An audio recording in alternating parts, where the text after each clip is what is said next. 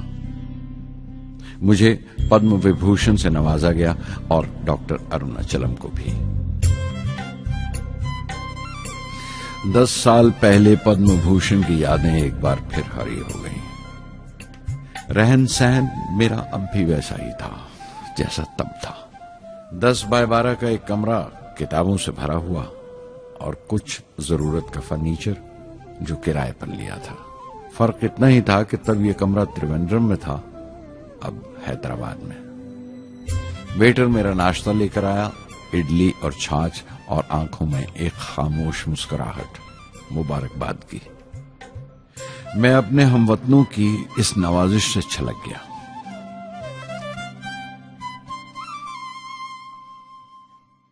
میں جانتا ہوں کہ بہت سے سائنسدان اور انجینئر موقع ملتے ہی وطن چھوڑ جاتے ہیں، دوسرے ملکوں میں چلے جاتے ہیں زیادہ روپیہ کمانے کے لیے، زیادہ آمدنی کے لیے، لیکن یہ آدر، محبت اور عزت کیا کما سکتے ہیں جو انہیں اپنے وطن سے ملتی ہے؟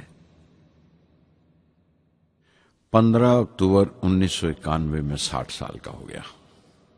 مجھے اپنی ریٹائرمنٹ کا انتظار تھا. چاہتا تھا کہ غریب بچوں کے لیے ایک اسکول کھولوں. یہ وہ دن تھے جب میں نے سوچا کہ اپنی زندگی کے تجربے، مشاہدے اور وہ تمام باتیں قلم بند کروں جو دوسروں کے کام آ سکیں. ایک طرح سے اپنی سوانح عمری لکھوں، اپنی جیونی. میرے خیال میں میرے وطن کے نوجوانوں کو ایک صاف نظریے اور دشا کی ضرورت ہے. تبھی یہ ارادہ کیا کہ میں ان تمام لوگوں کا ذکر کروں جن کی بدولت میں یہ بن سکا جو میں ہوں. مقصد یہ نہیں تھا کہ میں کچھ بڑے بڑے لوگوں کے نام لوں، بلکہ یہ کہ کوئی شخص کتنا بھی چھوٹا کیوں نہ ہو اسے حوصلہ نہیں چھوڑنا چاہیے. مسئلے، مشکلیں زندگی کا حصہ ہیں اور تکلیفیں کامیابی کی سچائیاں ہیں. جیسا کہا ہے کسی نے، خدا نے یہ وعدہ نہیں کیا کہ آسمان ہمیشہ نیلا ہی رہے گا. زندگی بھر پھولوں سے بھری راہیں ملیں گی.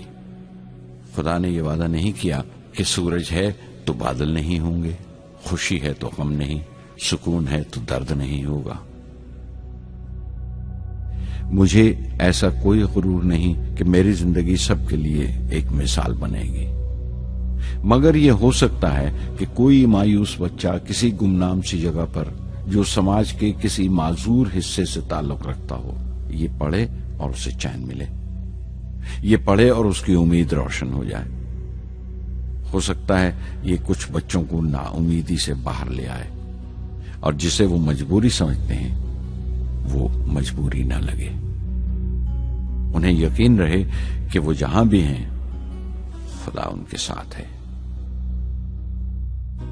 کاش ہر ہندوستانی کے دل میں جلتی ہوئی لو کو پر لگ جائیں اور اس لو کی پرواز سے سارا آسمان روشن ہو جائے.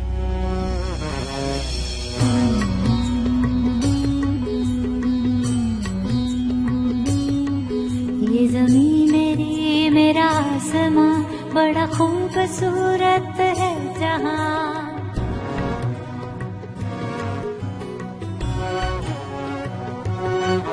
یہ زمین میری، میرا آسماں بڑا خوبصورت ہے جہاں.